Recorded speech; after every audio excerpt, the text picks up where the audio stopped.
Hello Chibsers, welcome to another one of my videos. It's Gav. I think I usually say it in a slightly different order, but never mind.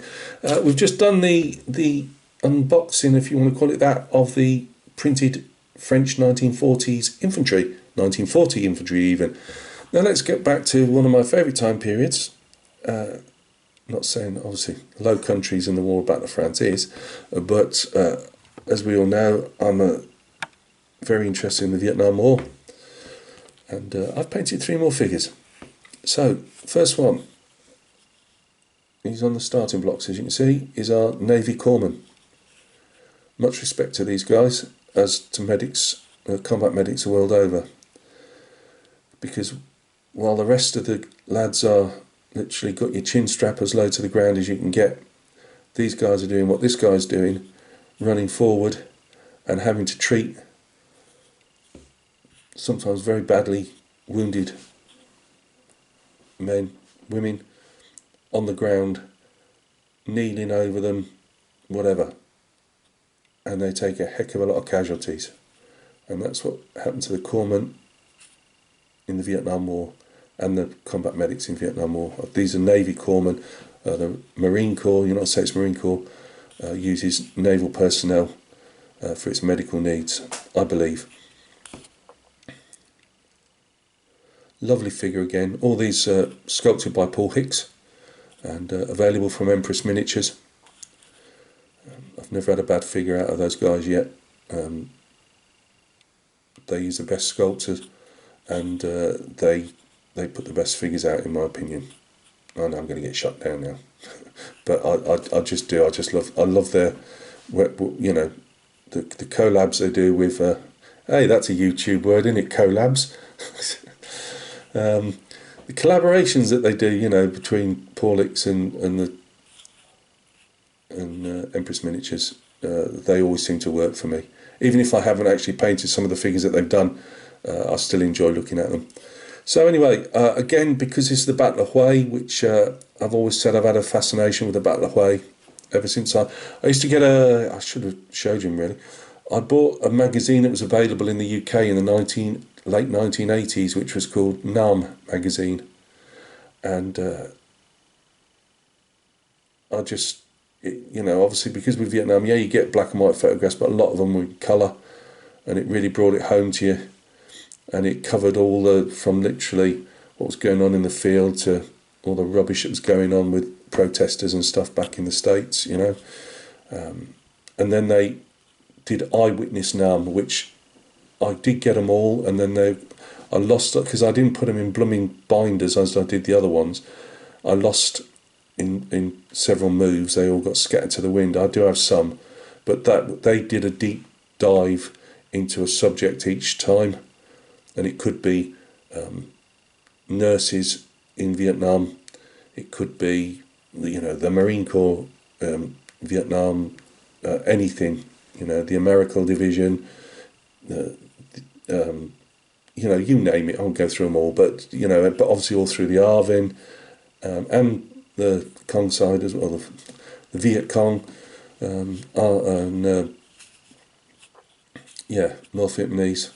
So I just want to make these bases. I've put them on larger bases than most people would anyway, because I always just like to, you know what I'm like. I like to put a bit of stuff on them.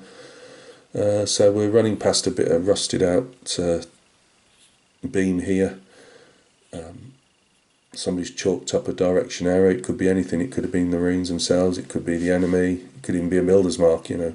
Just to show some different bit of fabric, just to show just what war can do, really, I suppose. You know, you've got like a nice bright bit of civvy fabric there with some flowers on. It could be somebody's curtains, a shower screen. It could be anything, you know. And it's all just ended up as rubbish on the ground, really, as everybody's battling over it. When the North Vietnamese and the Viet Cong went into Hue, they murdered thousands of anybody they thought, you know, was against their system. And to root them out, it was a hell of a fight for the Marine Corps, for the Arvin, for the Air Cav, I believe 101st had a battalion there as well, and the Air Cav, and I believe a airborne battalion were fighting in the I don't know if they're rubber plantations, but they were fighting in the undergrowth outside way, while the Marines in the Arvennes were obviously slogging it through the city. But yeah, just again something. I sometimes put a bit more scatter rubbish on. I've only put an old tin can down there as well. We've got spent rounds. I don't go put loads on. It was just enough to show the idea. This fella. And what you find as well with when you see a lot of the colour photographs, a lot of the, whether it's even the new part of Hawaii, but obviously you've got the atmosphere there where it's always humid in that. Even the painted surfaces, they get really gungy really quickly. So gungy meaning dirty, grimy, or whatever. And it just, on a black undercoat that I put on, I just left it like that because it does show that just, the fetid type of atmosphere. So that's just a bit of blue foam. You can see I've just done a rough carving into it. I don't put any graffiti or anything on the helmets from that, because at this scale, all you're going to do is discolour the helmets and that. I bleach the helmets, as I call it, bleaching, by putting a very light colour on it, very watered down, and I might put one or two applications and show that bleachiness that you often see, the fade that they've got. The bandoliers came in all sorts of colours, and again, because it was such a photographed battle, they really do have a large number of different variants of the bandolier, and that's what I try and show there. I also mix up the flak jacket colours. I've said before, this one's got a green or grey one on. I do a lot of the usual like oatmeal type colour ones. This one is just some scatter leaves that I put as and I tried to put a bit of brown in just to show like a ivy growing across the ground, and I put a couple of tufts in. Put obviously dirt marks and stuff up on his legs. Our last figure. The one thing I haven't done, which will now mean, well, they'll probably end up with 3 coats of clear coat over the top now. As you can see, I haven't actually painted properly around the edges. And I only picked it up yesterday, and I thought, you fool. Oh well. Again, I've put on the respirator canister, I think it's a respirator, I've been calling them the respirator cases at this time. They use CS gas. They found one of the best ways to winkle them out was to actually gas them out. So they use tear gas, CS gas, tear gas, and they put it in buildings. So again, these guys were having to learn to fight urban warfare with respirators on in Southeast Asia, so they didn't get lungfuls of tear gas themselves. When you paint the M16, I always try and get it that slightly metallised look. This is just non-metallic metal, it's not an actual metal paint, but you could just as well use that. I drill out very slightly, very hard to do, but I drill out the carrying handle, and then I just use some colours to represent that metallised look. Again, you could put graffiti on. I said to myself I might try on one or two of the others that haven't. I've got one lying prone with an M16 that I'm working on, and I might try and put some graffiti on, but I've got a feeling it's going to fall flat really. To get it into that minutiae, it's probably not going to work. He's got a mag in his helmet. And again, I've not gone overly to town. I just use bits of bust up cork. I've got some cork sheet that I keep everything that I don't use, because everything's so expensive. I keep little pots of any offcuts I use, because they always get reused into things like this. And bits of like paving slabs or whatever. So there you go. Only three to add to. Well, there won't be until I've repainted. I'll probably hand paint the edges of the bases. I'd use these thicker. I normally go for the 2mm. I use the 3mm thick bases just because I had a load of them through misordering, and I thought, right, all my Vietnam stuff is going to be on these thicker bases, and they are a bit, with your chubby sausage fingers, they are a bit easy to pick up when they're not on these. I only keep them on these to show you guys it's just easier. But superb. I've said it so many times. Paul Hicks has got that way, and I'm not blowing smoke. He's just got that way of movement. He can take a photograph and replicate it, or a couple of photographs. You know, it could be for the same figure, but replicate it in putty and wire amateurs or whatever, however he does it. You know, he really knows his stuff. It's always a pleasure to paint his work. So you've got that, and then you've got, as I say, Empress themselves. They pick decent subjects. They research them a lot. I don't know how much is Paul's research and how much is theirs, or if it's again a collaboration between the pair of them.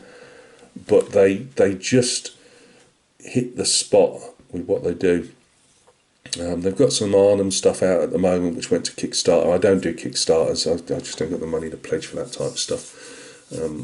But the Vietnam stuff, I might put some Vietnam figures up for sale, but if I do, it's only to pay for my own, because it's my own collection, this. And I really, as I say, Vietnam is one of my go-to subjects.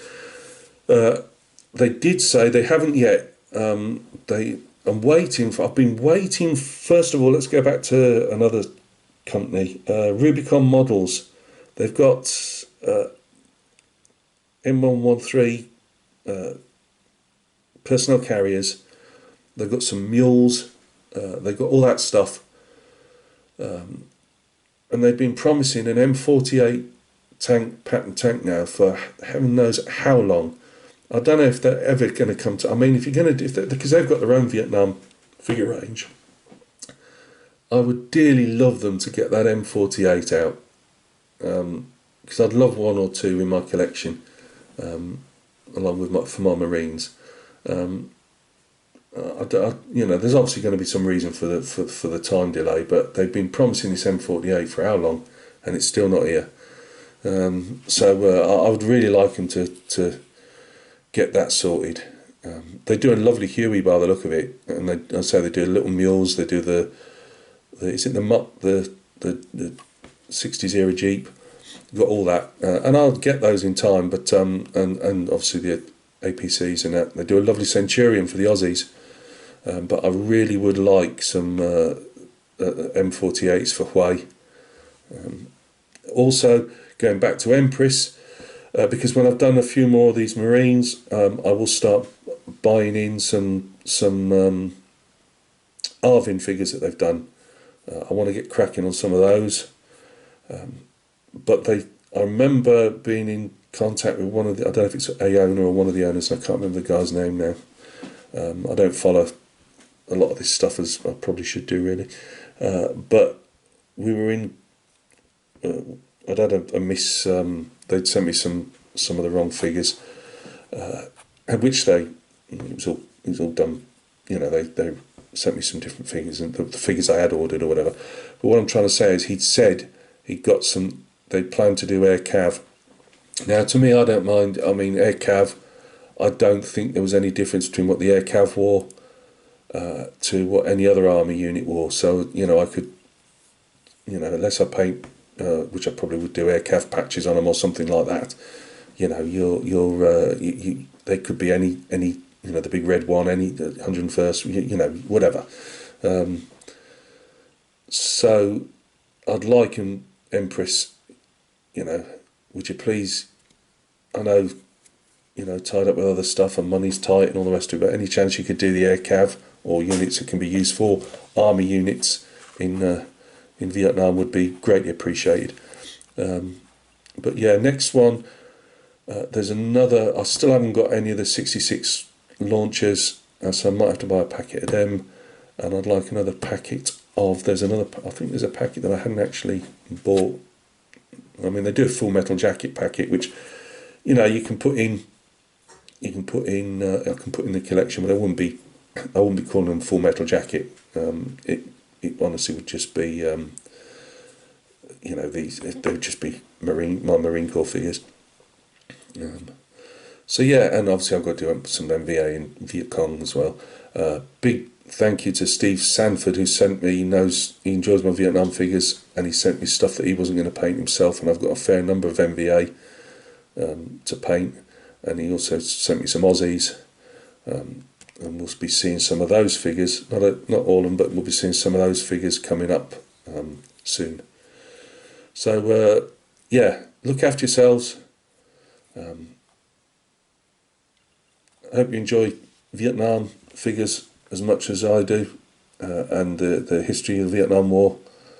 You know, I'm interested in it from the obviously the military side, but I'm also interested in the political history of it as well. You know, the whys and wherefores, and I'm also interested in French Indochina as it was then, and Battle of Dien Bien Phu, and I will be getting some. It cost me a fortune at this rate. I will be getting some figures for French Indochina. I'd very much like to paint those as well. It's just a whole era that I've always been drawn to, if that makes sense. So look after yourselves. Thanks for stopping by. Hope I haven't bored you too much. If you need to know anything painting wise, let me know. I'll do my best to answer it. Chris and a couple of the other guys have said, like, you know, why don't I do painting tutorials? To be honest with you, I've done them in the past on others, on, you know, Napoleonics and things like that, and just nobody watches them. I know that sounds like a little violin playing away in the background, but they just don't. You know, I get 5, 6, 7, 8, 9 comments. Nice, you know, very nice. You know, thank you very much for doing that. But we get these analyticals. Now, I never go into the background of stuff because all YouTube are turning us all into salespeople, and I just can't be bothered with that. I'm here just to enjoy yes, you could call me a professional painter, but I do it for me. You know, I enjoy being on here for me, for my mental health problems, and for just enjoying my miniature world, whether it's figures, models, with a greater community of people, if that does that make sense. You know what I mean? You know, we all like the same stuff roughly, so you know, that's what I'm in it for, type of thing. But I ain't in it to be a salesperson for YouTube. So what I'm trying to say is, because a lot of you guys don't have channels, when you go to your channel to load up or to answer comments, it's right in front of you. It tells you like how many's watched a video, but in an hour, in a 2 hour, you know, all this stuff. And it presses, you know, for deep dives into, you can press this button and it comes up with a whole load of graphs. Well, I've got no memory, I've got no math skills or anything. I can't work out pi graphs to loopy line graphs and all the other graphs out there. It's got no interest in me whatsoever. And as I say, I ain't turning into a salesperson for them. Now, what I'm trying to say is, it gives you 10 videos, I think, of your last 10 videos and how many people's watched them. And to be fair, I get a really low view count. You know, but I understand, me personally and my channel and Marmite. You know, you either like me or you don't. Fair play. So I don't get loads of people viewing my stuff anyway. But what will happen is, especially in the bot, so number 10, number 9 being the most bottom of the numbers, I don't normally get more than 200 to 300 people watching a video at number 1, say. You know what I mean? It all gets rated up to number 1. So 10, at the moment, I think my 10th video is an older video on the plastic Normans I painted. And that keeps coming back. So people are obviously interested in that. But that gets about 70 views, I think, in a month. I think that's how they rate it. Well, I've never, in all this time, ever had any of the tutorials that I've painted ever shown up in those bottom 10s, 8s, 9s, you know what I mean? Nobody ever watches them. And for me to paint one single figure from beginning to end, it would take me a day. So that's a day I've got to not do anything else but paint that figure for like 6 or 8 people. And it's just, you know, I'm never going to be editing videos. It's just not me. As I say, my channel, it can be very disappointing for people because it is just me, my figures, my models, a bit of cardboard down, the cheapest video camera we could afford, which was, I think, we used to have a £70 one, then we had to pay 170 quid when that one broke after about 6 years, but never mind. You know, that's all. I sometimes use my big tripod stand if I want to look at a model with the sprues and all that type of stuff, but it's just, you know,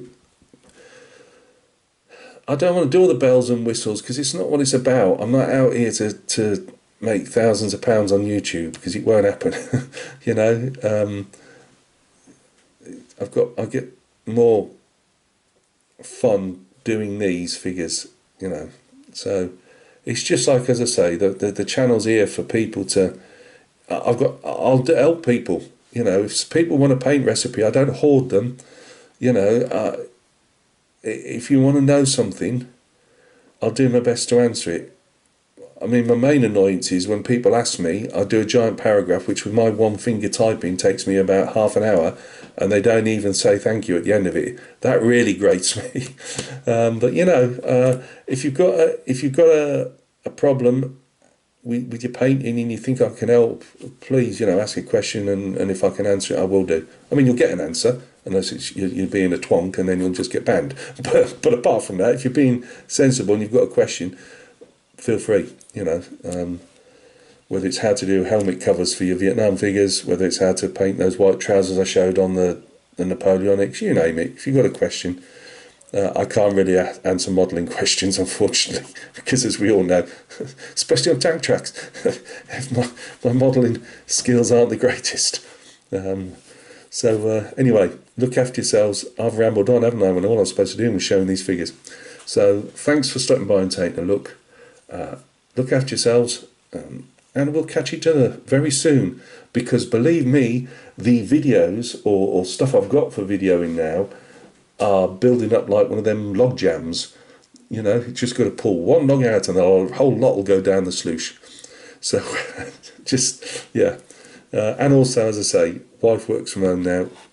She's out at the main office today, but normally she's not, and I've got to try and pick a time when she's not in so I can actually have a quiet time over the video camera. So thank you very much. Look after yourselves, and we'll catch each other soon on another video.